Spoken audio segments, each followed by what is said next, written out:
So welcome to this recorded webinar, The Mindful Coach Part 1, with myself, Damion Wonfor. I'm the founder of Catalyst Wonfor, a coaching and mindfulness consultancy. And one of the beliefs that we hold when we're developing accredited coaches at our practice is the coaching will only ever be as good as the coach. And there are a number of meanings that we attribute to that saying. But one of them is that you're the greatest instrument for transformational change in your coaching. And like all instruments, they need to be finely tuned. So in this session, we're really going to look at how mindfulness may be a practice that can enable you to be at your best in your work. A practice that can enable you to be in a high-performing state as a coach. So before we begin, just a couple of pieces of housekeeping. One is, really recommend to have a pen and paper handy, because you may want to capture reflections on yourself, on your work, as we're going through this session. And the other one is to close down any applications. We're talking about mindfulness, so closing these down will enable you to focus, but also sometimes having other applications open will affect the transmission speed.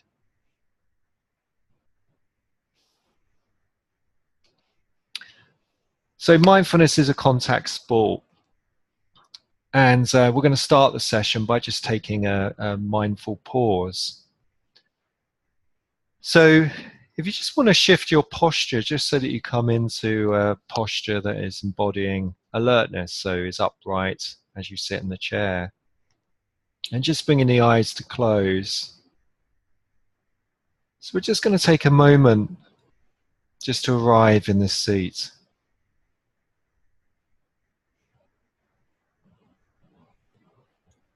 To tune into the physical sensations of sitting in this moment.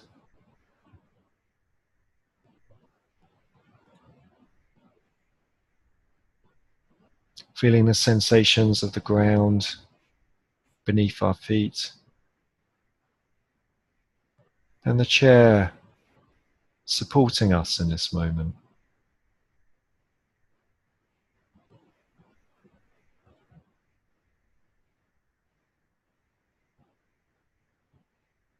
Noticing how we are right now. We're not changing anything. We're just noticing how we're arriving for this session. What's here for us.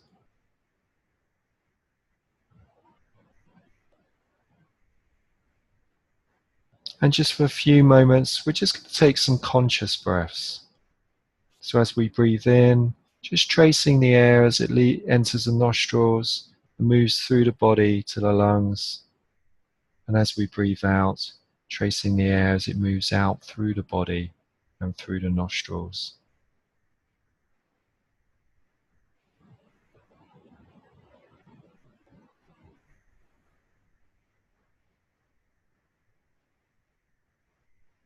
We're just breathing and fully aware that we're breathing as best as we can.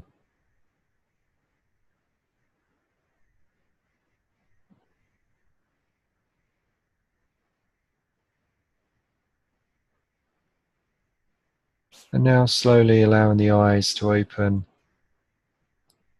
and just coming back into this space.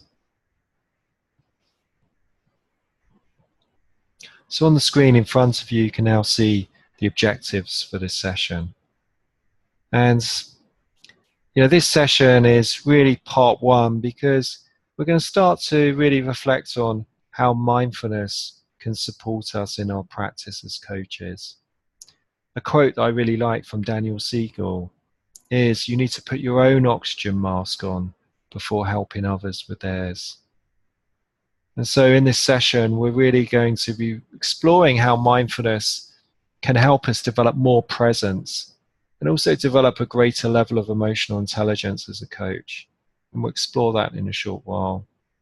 We're also going to understand some of the insights on the effects of mindfulness in terms of the brain. We'll look at some of the benefits that people experience from developing a practice. And we're going to experience at least 2 exercises that may be useful for us in terms of really developing our presence, enabling us to center and ground as a coach. And that could be before, during, or after a coaching session.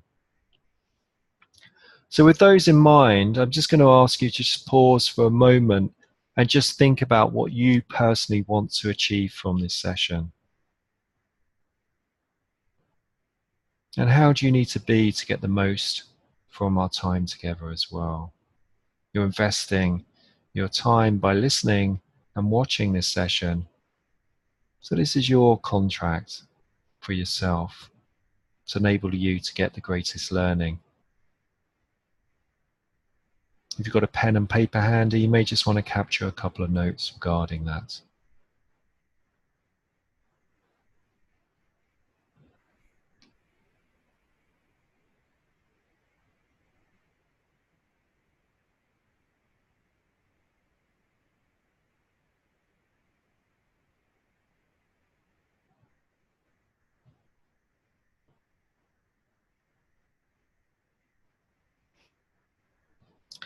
So let's just briefly talk about mindfulness now. So on the screen you can see the Mindful Nation UK report that was published back in October 2015. It was the first all-parliamentary report really looking into areas of research of mindfulness in some distinct sectors, so education, health, criminal justice system, and the workplace. And really sort of highlighted the interest in mindfulness in the UK particularly. And why is that so? And we haven't even spoken about what mindfulness is yet, but why is there such an interest in this? Well, one of the key studies that often gets cited was a 2010 study that was really looking at, I suppose as a result of being in the age of distraction, the impact on people's minds. And so what they discovered, and you've probably heard this research before, that for 47% of our waking hours, they found that the research population, which was thousands of people at different ages in the US, for 47% of their waking hours, they were on autopilot. So they weren't necessarily aware of what they were doing as they were doing it. And what was more interesting was the results that they found that for 25% of their waking hours, the respondents were in a state of ruminating about the future or the past. And so the neuroscientists that were carrying out the research said that wandering minds are unhappy minds. And with the focus on mental health in the workplace, on employee engagement, there are a number of reasons now why people are interested in mindfulness and mindfulness practice. And so people are saying that mindfulness is going to be like jogging was in the 1960s. So, if you were running down the road in the 1960s, people would probably look around to see if you were being chased. But what happened was it became one of our exercise regimes, jogging in terms of physical well-being. And they're saying the same thing about mindfulness. They're saying in the next 10 years that, everybody will be practicing mindfulness. So it become one of our 10 a day in terms of our well-being regime. So when people often talk about mindfulness, they do talk about it in terms of areas such as stress. And I think it's only a small part of mindfulness, in terms of it enabling us to be in a high-performing state. So on the screen, you can see, it's a couple of quotes from Novak Djokovic. He practices 10 minutes of mindfulness a day. And also Laura Trott, our most decorated Olympian, who spoke about mindfulness after the last Olympics in terms of part of a preparation strategies. So let's just think about that for a moment in terms of ourselves as coaches. So when you're at your best, when you're fully present with your coaching clients, in the dialogue, how would you describe that? So maybe just take a moment to pause now and just think about a couple of words to describe that experience.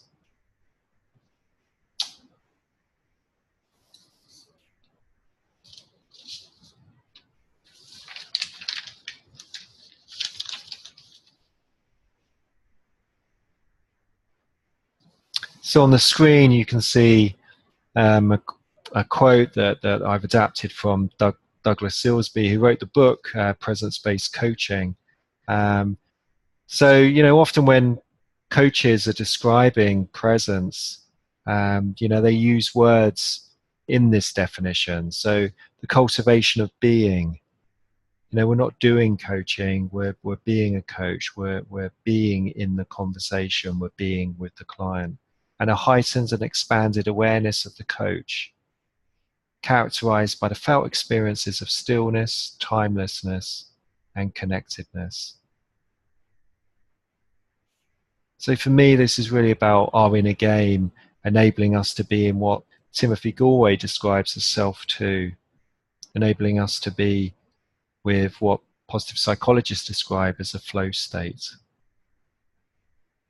And why is that important? Well, again, you may have come across this trendy term that people are talking about in terms of us working in a VUCA world. The world that is volatile, uncertain, complex, and ambiguous.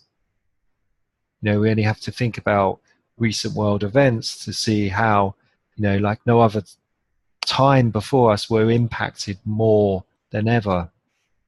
The constant interconnectivity in terms of technology.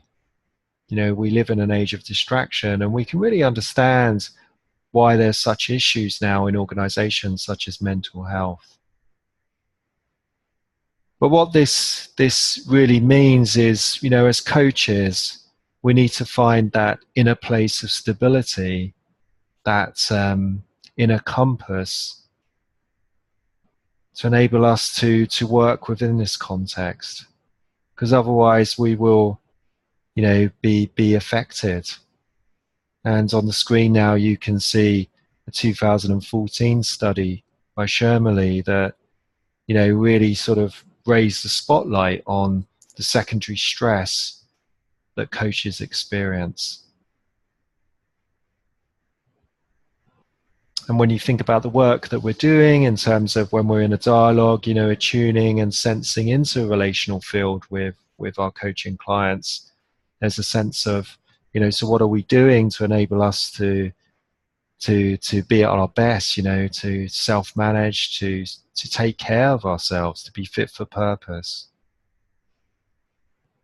And in terms of that VUCA context, the burnout is on the increase. And on the screen in front of you, you can see a model from Maria Asberg, who's an expert on burnout. And what this model is portraying is, an experience of burnout. So the top circle really represents when an individual's life is in balance. They have resources in place, maybe hobbies, time with family and friends, that really enables them to have that sense of balance and well-being. But then as the stress increases, there's that sort of narrowing of focus. We start to perhaps focus more on the work, more on the stressors, and therefore there's a continual narrowing effect. Because what's happening at the same time is often that we're letting go of the things that enable us to, be resilient. They're the areas that really resource our well-being. And so what happens is, at the end, we're left solely with those stressors, and we don't have our resource strategies in place. So we move to that place of exhaustion and finally burnout.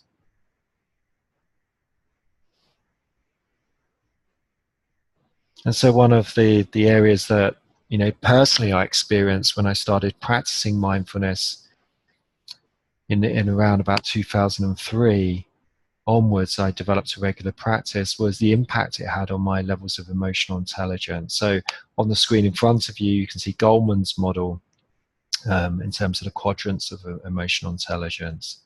And if we think about these two areas, so the left-hand columns are really about emotional intelligence, and the right-hand columns about social intelligence. The work that we do with coaches is to really developing some critical competencies. So if we think about that self-awareness field, here, our ability to be emotionally aware when we're coaching, understanding our reactivity to the coachee, to the coaching conversation, to the context, to what's being discussed. How aware are we of our reactivity in the session? But also in this self-awareness piece is also that place of self-regard as well. That acceptance of who we are, that acceptance of our own strengths and weaknesses, and so that self-respect and confidence that comes from that. Thinking about that VUCA world, enabling us to have that inner stability when we're working with our clients. And then the self-management, one of the key competencies here, impulse control, the ability to delay an urge to react or respond to a situation, that braking system that enables us to really pause in the coaching session rather than stepping in. That's often the tension that we experience. And then over on the right-hand side, social awareness. Here, areas such as empathy, our ability to tune into and notice how the coachee is responding to the coaching, both in terms of the conversation and ourselves as coaches. And then the relationship management or social skills, and a critical piece here around our ability to assert, to challenge the coachee to really stretch their thinking. So there are a number of ways that personally I've experienced in mindfulness have impacted my practice. And we're going to sort of think about this in terms of performance. So you may have seen this model before in terms of, sometimes called the human performance curve or stress curve. Was one of the key studies by two psychologists, Yerkes and Dodson, really looking at the impact on stress on performance. So as you can see on the screen, we know now that we need a level of stress to perform. An example could be that, in the morning when we open our eyes, we get a shot of cortisol, the stress hormone. If we didn't have that, we wouldn't get out of bed probably. It stays in the bloodstream for about 10 hours. But what happens over time, there becomes a tipping point where we start to move into what they termed as distress. We start to be impacted by the level of pressure that we're experiencing, and it starts to impact our performance. And the same can be said of cognitive function. They maps that onto the same model, and the same graph was shown. And what we know when we're on the right-hand side, well, that's the time when we're prone to being on autopilot, more mind wandering and more reactivity. And one of the professors at Harvard, Dr. Herbert Benson, he's been studying the impacts of stress and performance. And he said that, if we develop a relaxation response, which is an exercise that we undertake on a daily basis, which is for 20 minutes, and a relaxation response takes us into a place of engaging our parasympathetic nervous system, which is really all about repair, relaxation. He says that this is an antidote. From his studies, this is an antidote to the fight or flight response that we're experiencing day to day. And what his research shows is that people that practice the relaxation response do not have the same long-term ill effects from stress as those that don't practice these. And one of the relaxation responses that he identified was meditation, in terms of mindfulness practice. So, simply mindfulness means present moment awareness, and the meditation, mental skills training, in terms of mindfulness is also often concentration practices. So developing the skills or the capability to keep our mind where we want it to be. So, practicing mindfulness on 20 minutes a day has been shown to have a profound impact in terms of our resilience. And there's a lot of scientific studies, there's been over 5,000 scientific studies of mindfulness over the last sort of 5 years alone. And, whilst a lot of them are not longitudinal studies, there are quite a substantial pieces of work now, especially around mindfulness-based stress reduction, the mindfulness-based cognitive therapy programs, 8-week courses to show the impacts of practicing mindfulness.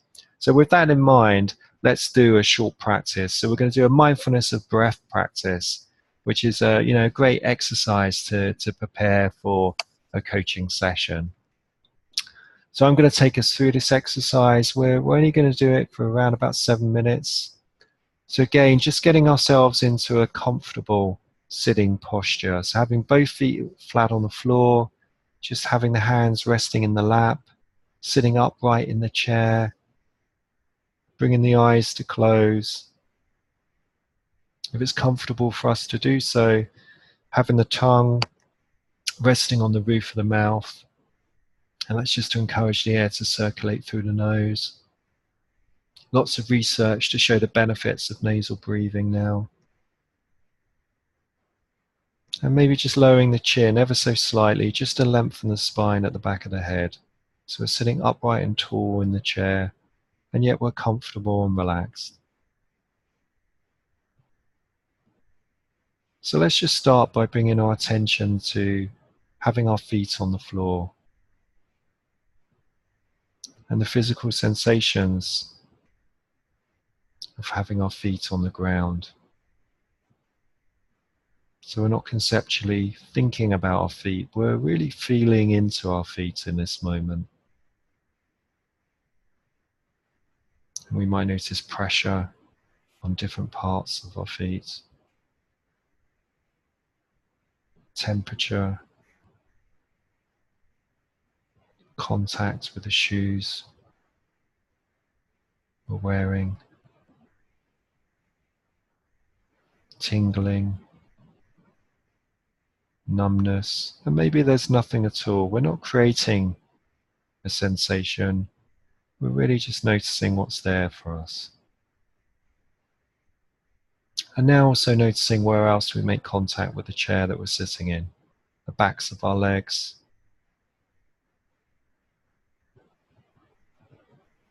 buttocks, small of the back, arms, sort of physical sense of the weight of the body going into the chair.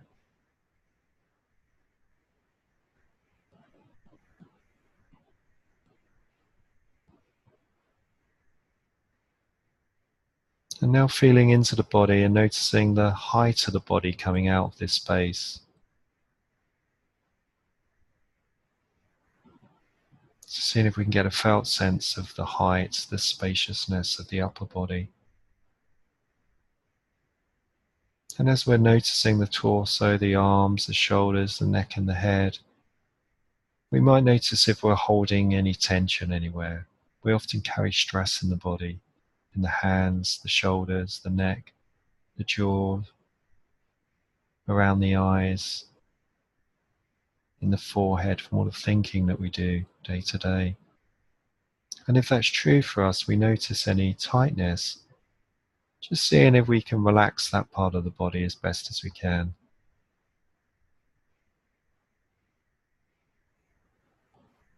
Sense of letting go.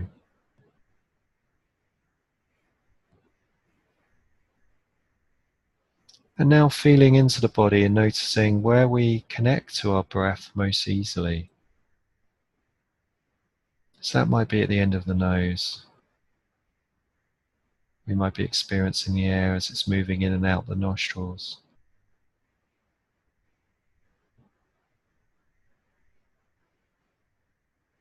Or maybe it's down in the chest. We're noticing how the chest rises and falls with each breath.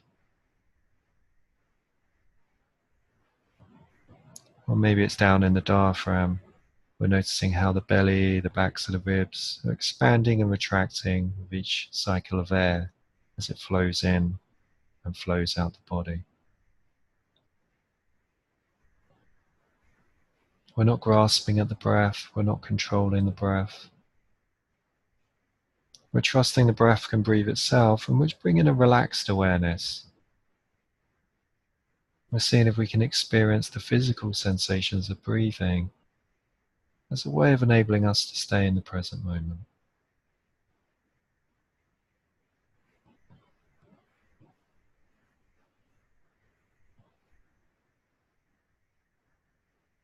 So fully knowing we're breathing as the air is coming in, and fully knowing we're breathing with this breath as the air flows out the body.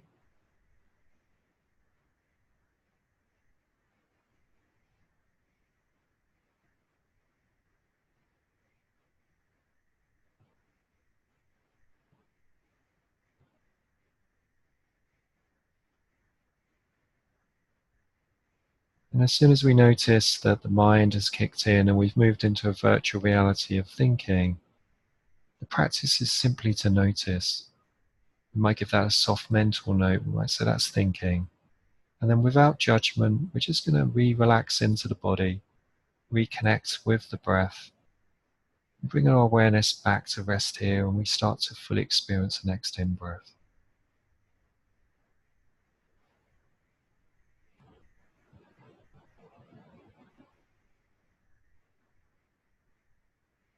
And if our mind appears distracted, we can even give it a stronger anchor point. So as we're breathing in, we can say in-breath. And as we're breathing out, we can say out-breath.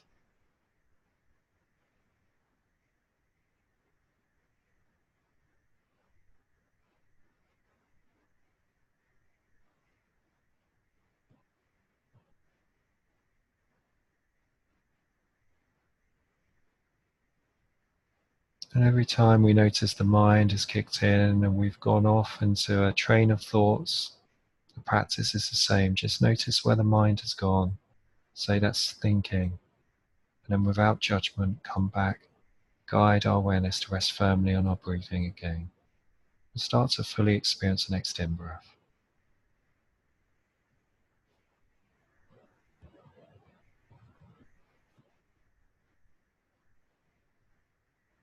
And now becoming aware of our fingers and toes, maybe giving them a bit of a wiggle. Slowly allowing the eyes to open and coming back into this space, seeing if we can bring some of this grounded awareness with us into the next moments of the session. So as I said earlier, mindfulness really means present moment awareness. Are we fully aware of what we're doing as we're doing it? Are we fully aware of what we're experiencing as we're experiencing it without preference? And John Kabat-Zinn, who was the founder of the mindfulness-based stress reduction program in the late 1970s, he said that we can develop mindfulness by paying attention in a particular way, on purpose, in the present moment, and non-judgmentally. So let's just break that down a moment. So we're paying attention in a particular way on purpose. So I set an intention to pay attention to my breathing. And because I'm paying attention to my breath, I'm in the present moment. You know, the physical sensations of breathing just anchor us in the present moment. But then what happens is my mind distracts me. I may get lost in a thought about something in the future, the past, you know, a daydream. And the practice is simply to notice that. So, you know, sometimes labeling that helps. That's thinking. And then without judgment. So I'm not criticizing myself for getting distracted. I'm just simply saying that's thinking, and then I'm relaxing into the body and noticing the breath again, so bringing my awareness here. So the non-judgmental part is important because otherwise I can get lost in a chain of thoughts, judging myself. You know, I can't believe that I can't stay connected to my breath, or that I'm distracted again. I can't do this. And it's causing a reactivity in the body, which is simply letting that go and coming back to the breath. So every time I notice and come back, I'm really developing this muscle. I'm creating this habit of waking up to the present moment, to coming into the present, to being present with my coaching clients. So, you know, if my mind wasn't distracted, it'd be like going to the gym without any equipment.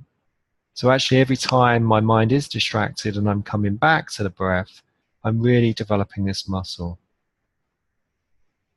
So what do people say when they practice mindfulness? Well, on the screen in front of you are some of the, feedback, the anecdotes that participants will say to me when they're training in mindfulness. So, the first thing they often talk about is getting a better night's sleep. So not only are they able to go to sleep, but they have a deeper and a better quality of sleeping.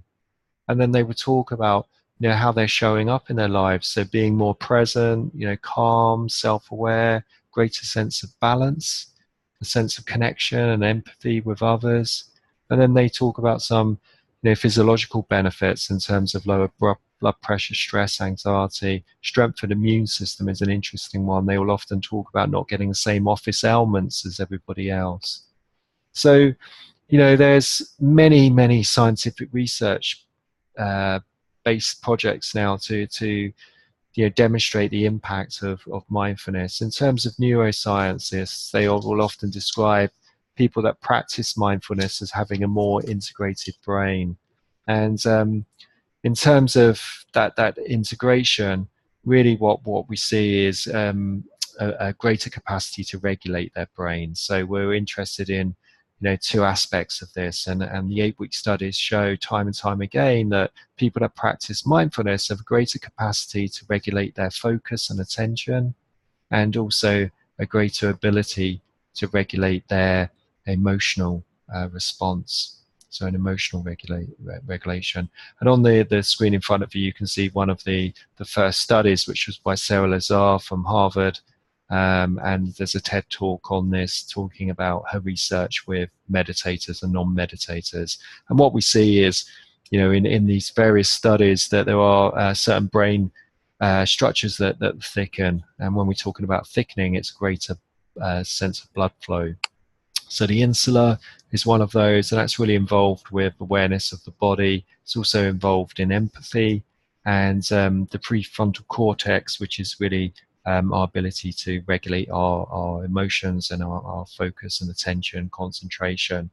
We also see the amygdala on the right-hand side, which is involved in the fight or flight response, which I'm sure you've heard of, actually shrinks in size. So it's not overreactive like it is when we're experiencing a lot of stress. But a key thing comes down to practice. So it's great to learn mindfulness exercises, but unless we're practicing, we will not see these benefits. You've probably heard of the phrases in neuroscience, neurons that fire together, wire together, and if you don't use it, you lose it. And so there's a sense here around, when we're practicing mindfulness, it's a form of self-directed neuroplasticity.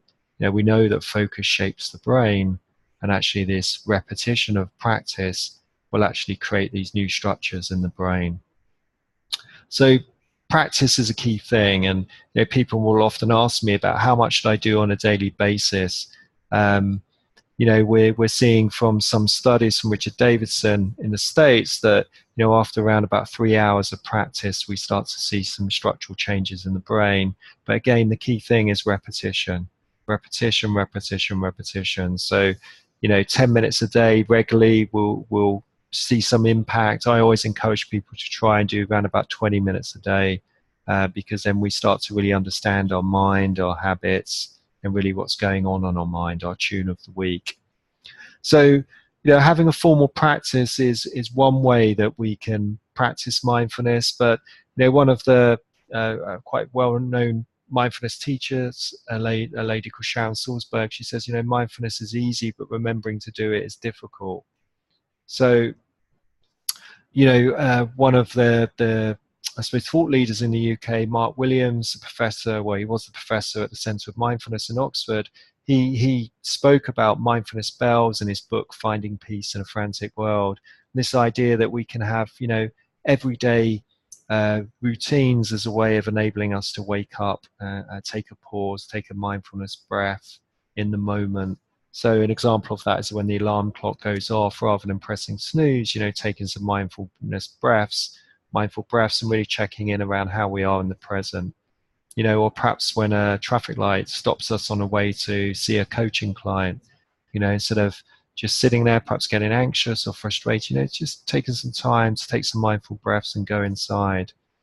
Making ourselves a cup of tea, or standing in the the queue at Starbucks or another coffee shop, just taking some mindfulness breaths, just tuning into ourselves and how we are.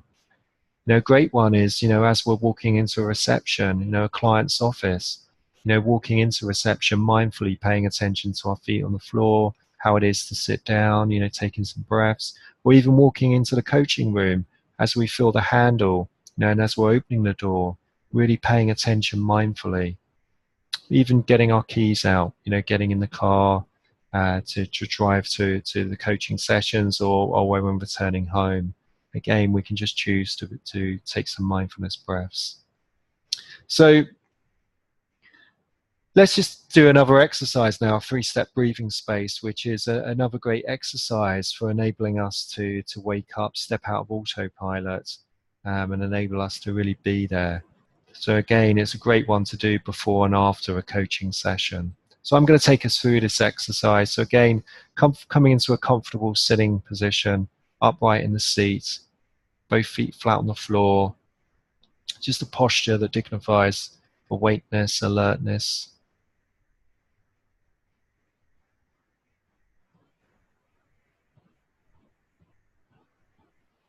Bring the eyes to close, having the tongue rest on the roof of the mouth. Just lowering the chin ever so slightly. Just to lengthen the spine at the back of the head if that's comfortable for us to do so.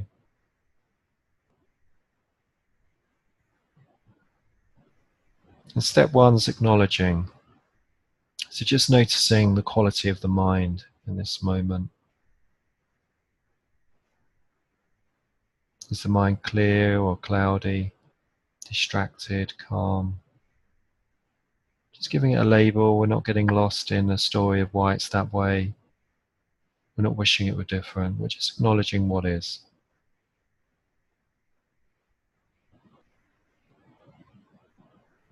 And in relationship to our mind, how are we feeling? What's on our emotional landscape right now? We're not changing anything.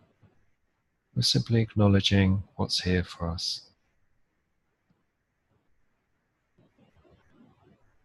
And related to the minds and our emotions, how does the body feel right now? Scanning the body and just noticing how it is in this moment. We're not changing anything, we're just allowing it to be as it is. We're fully aware of it.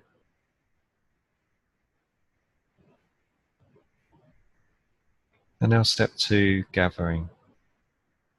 So now feeling into the body and noticing where we detect our breathing most vividly, and just bringing our awareness to rest here.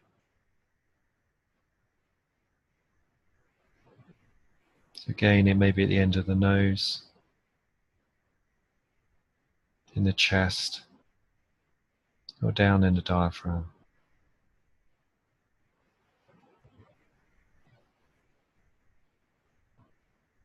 Seeing if we can fully experience the sensations of breathing as the air flows in and flows out the body, as a way of enabling us to stay with the present moment.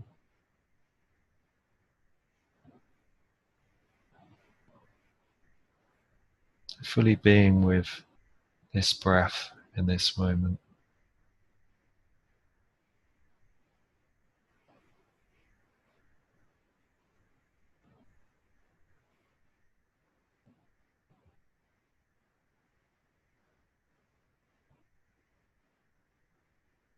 Fully aware of this cycle of air as the air flows in and flows out the body.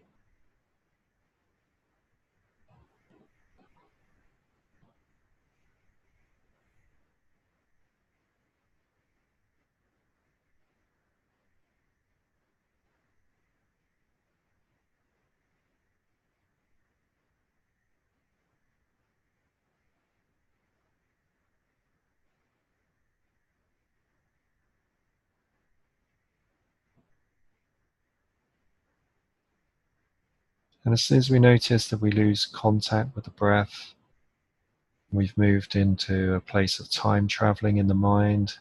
Practice is just the same. We just notice where the mind has gone. soft mental note, that's thinking. And then without judgment, just guide our awareness back to rest firmly on our breathing again. And start to fully experience the next in-breath as the air flows in the body.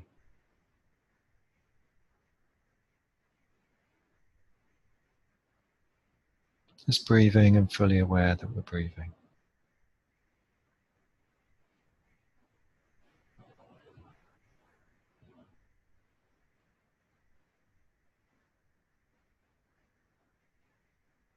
And now step 3, expanding. So allowing the awareness to expand around the breath to take into account the whole of the body, from the top of the head all the way down to the feet on the floor. Just feeling into the body and noticing the space the body takes up as it sits here.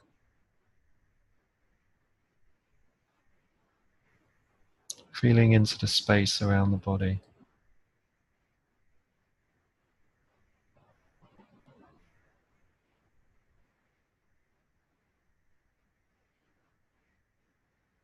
Just fully aware of this field of living sensations in the body as we sit here.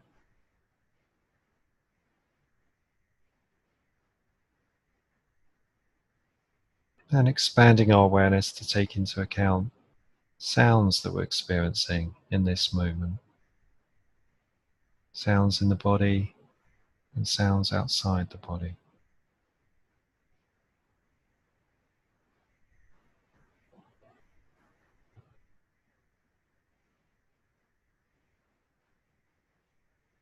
And even slowly allowing the eyes just to open as we become aware of the surroundings around us. And just seeing if we can take some of this grounded awareness, this present moment awareness, into the next part of the day.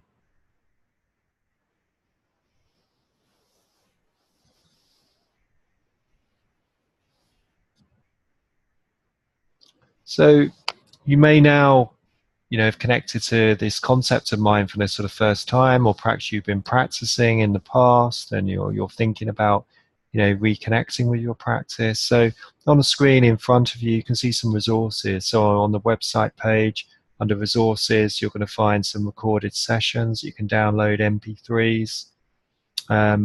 There's also a mindfulness e-kit on there. You may also want to look under the resources page and look at the scheduled webinars for coaches that are coming up in a couple of months' time. It's going to be a follow-up session, which will be part 2 of the Mindful Coach, which is really about bringing mindfulness into the coaching session itself as a way of managing our presence, as a way of managing our responsiveness to the coaching client as well. So some resources that are available to you. Personally, I can only say that, one of the reasons why I started teaching mindfulness was the profound impact that it had on my presence as a coach, my resilience, and the way I was choosing to live my life, both at work and at home.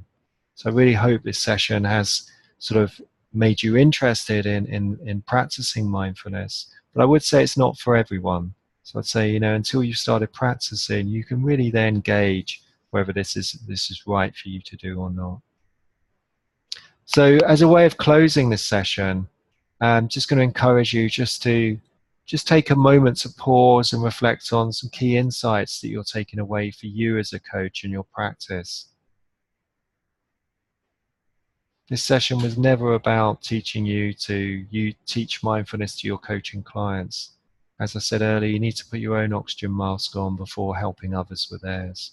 So what key insights are you taking away for yourself? And what will you put into action? Just take a couple of moments just to pause and see what's here for you right now. Maybe just take a couple of notes for yourself, some things to think about.